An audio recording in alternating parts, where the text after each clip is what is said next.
don't have to. This will reveal if you're more of a trick or a treat. I already know the answer to this. Obviously, I'm a treat, and I better be a treat.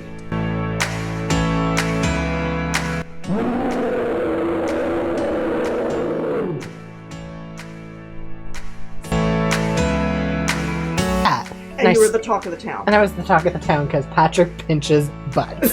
A butt pincher. I'm a butt pincher. That's gotta be your, Like, your merchandise, butt pincher. yeah. Hey guys, welcome to my channel. So this is the last video of 2019. After this, we're going right into 2020. Can you believe it? Another year has come and gone already, and another decade's gone. So I thought I'd end it with a fun little story time with Patrick, looking back at some past New Year's Eves that I've spent, and just a bit of a reflection on this past year and what's come to be. So why don't we dive right on in and enjoy the story. So I thought I'd talk about one of the New Year's Eves I've spent with friends back in the day. So I've probably alluded to it in past videos, but I grew up in a very religious household. And with that religious upbringing, part of the expectations in the religion was you weren't allowed to hang out with people that weren't really in the religion besides for work. And no smoking, no heavy drinking, nothing like that in this religion as well. And no celebrations such as New Year's Eve or anything like that.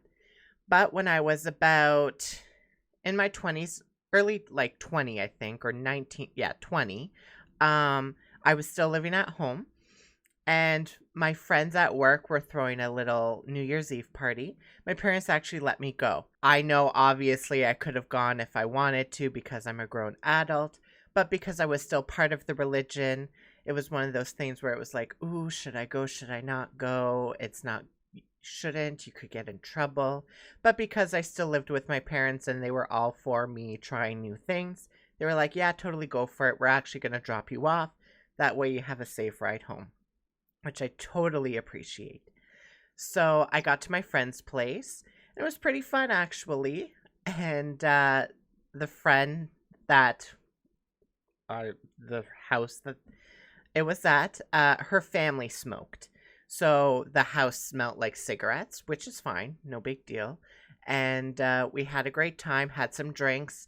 Someone poured me a drink, and I honestly don't know what was in it, but it got me pretty liquored up. And I even tried that the strawberry creamy vodka for the first time.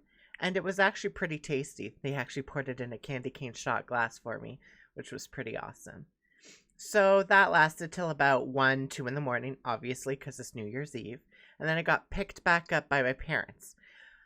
But because they were actually out going to a movie with some other religious friends of theirs who I knew and they knew me, what the plan of action is the friend that I was visiting for the party is just a few doors down from a religious family that we're friends with and that we know.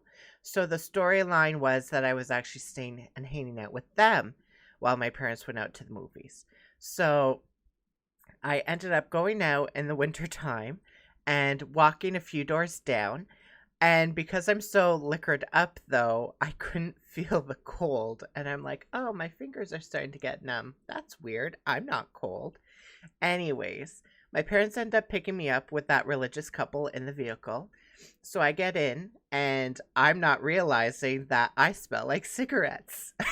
So that was interesting. On top of that, I'm pretty sloshed, but I'm just staying quiet and not really answering any questions, and we make it home. Get home, pop an Advil just to be safe because I don't want to get a hangover, hoping that maybe that will help. Drink lots of water. And I pass out and wake up the next day, and actually I felt pretty good. Didn't have a hangover, and things were good with that. So that was one New Year's Eve experience. Let me tell you about the next one. So another New Year's Eve, I was about 23, 22 at the time, 22, 23. And what ended up happening was I was going out for dinner with my parents and my grandmother. We went to a restaurant that had a New Year's Eve special on, so we had a great time there. And then we ended up going to the Chateau Laurier downtown.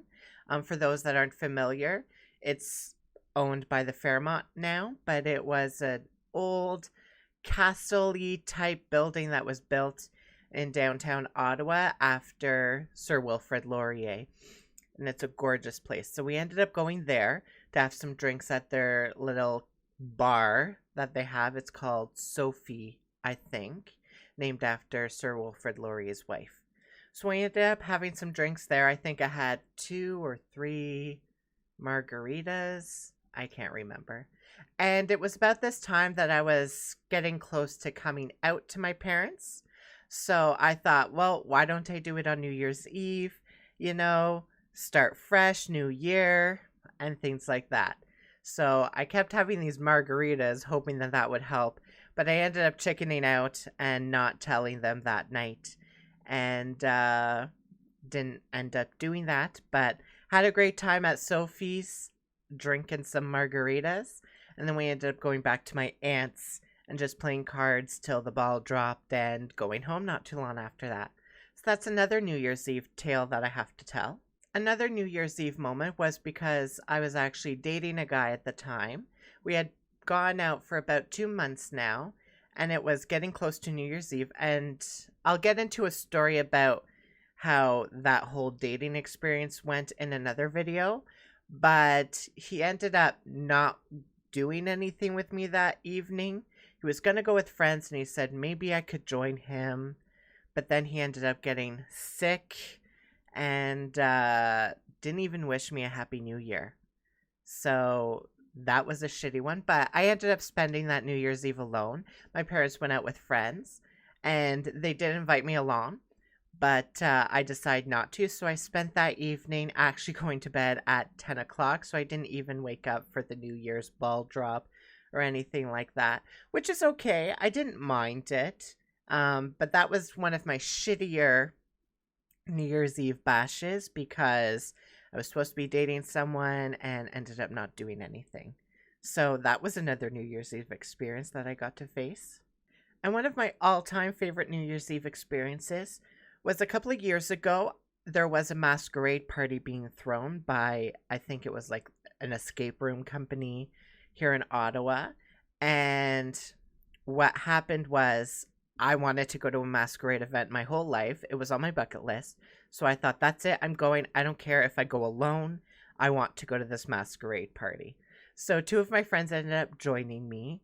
And we went, bought some masks a week before. Got dressed, went to the party. It was downtown. It was tons of fun.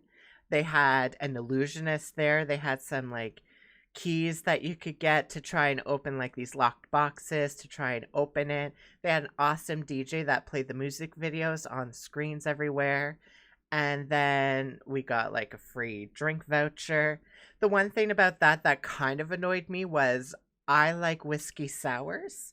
And this location that we were at, it was more of like a brewery, like a hipster craft beer brewery. But I thought, well, they mustn't just serve beer here. Come on. They're just using this location for the event. So I ended up asking if they made a whiskey sour. And the first waiter or bartender said, no, we don't make those. So I had a vodka cranberry. But then my friend's like, I'm pretty sure they make whiskey sours here. So he ended up asking another bartender, and she made one for me. But it wasn't a whiskey sour. It was weird. It had like this frothy foam on the top with like some caramel drizzle. It was pretty nasty. And we ended up chatting up with some girl that was there. And she told us what her favorite drink was. So I tried it. And it is a vodka 7. So 7-Up and vodka. I ended up trying it. It was disgusting for me. I didn't like it at all. But the New Year's Eve went pretty great. The DJ did like a whole recap of the past year's popular songs until the timer went and the 3, 2, 1. Then confetti fell from the ceiling and they had people walking around with a bunch of champagne for everyone. So that was a pretty awesome New Year's Eve. And that's it for my New Year's Eve stories. A little bit of a recap from this past year. It's been a pretty awesome year, I'd say. Tons of fun. Great job. Have a boyfriend. He's super awesome. Great family life. And another great thing about this year is I started my YouTube channel. So I started a couple of months ago, and I'm really happy where it is so far. I'm hoping to be able to bring it forward and keep going and add some awesome content. I hope you guys are enjoying the videos too. I'm really enjoying making them, and it's a lot of fun. And as my past video noted, I'm adding an extra day of the week for videos. So that one's going to be a bit more of games, and I try out some different games and I continue till the end of the games. So I hope you guys like that extra day. But again, I'm not going to try niche myself into every specific day that I release a video is going to be this type of video. But I hope you really enjoy the videos that I'm putting out there. And I hope you're really enjoying the channel as much as I am. So that's it. I hope you guys have a great and fantastic New Year's Eve and a great New Year's Day.